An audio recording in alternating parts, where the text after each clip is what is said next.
राज्यात शाळकरी मुलांच्या अपहरणाची प्रकरणं वाढत असताना आपली मुलं शाळेत पोहोचली आहेत की नाही आणि शाळेतून निघाली आहेत की नाही याचा घोर पालकांना सतत लागलेला असतो। याच पार्श्वभूमीवर सांगलीच्या कवठे महाकाळ तालुक्यातील अलकुड गावातील झेडपी शाळेनं डिजिटल आयडी कार्ड हा अनोखा प्रयोग केलाय।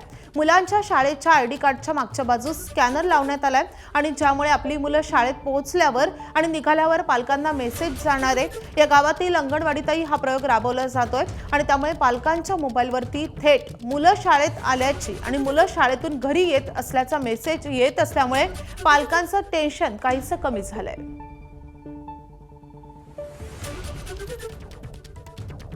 आज आपण शाळेमध्ये आहोत। शाळेमध्ये अतिशय महाराष्ट्रातील पहिले असे काही नाविन्यपूर्ण उपक्रमित आहेत। त्यामध्ये सर्वात प्रथम बायोमेट्रिक मशीनचा वापर करून शिक्षक आणि विद्यार्थी यांची सुनिश्चिती केली जाते। याच्यामुळे मिसिंग विद्यार्थी कोणी स्कूल ड्रॉपआउट होतंय का, कोणी लगातार दिवस आला नाही तर काही बालविवाह बालमजुरी असेही प्रसंग होऊ नयेत, म्हणून ही बायोमेट्रिक अटेंडन्स अतिशय उपयुक्त ठरणार आहे।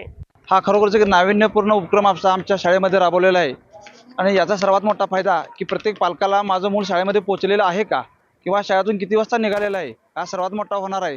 त्याचबरोबर आम्ही ज्यावेळेला आमची सर्व मुलं सहलीला घेऊन जातो आणि आयडेंटिटी जर सोबत असेल, एखादा मुलगा सहलीमध्ये मिस झाला असेल तर त्याचा पालक किंवा सोबती असणारे जे माणसं आहेत त्याने जर हा आयडेंटिटीचा मागचा QR स्कॅन केला तर नेमका हा विद्यार्थी कोणत्या शाळेचा आहे हे तेथून समजेल। एबीपी माझा, उघडा डोळे बघा नीट।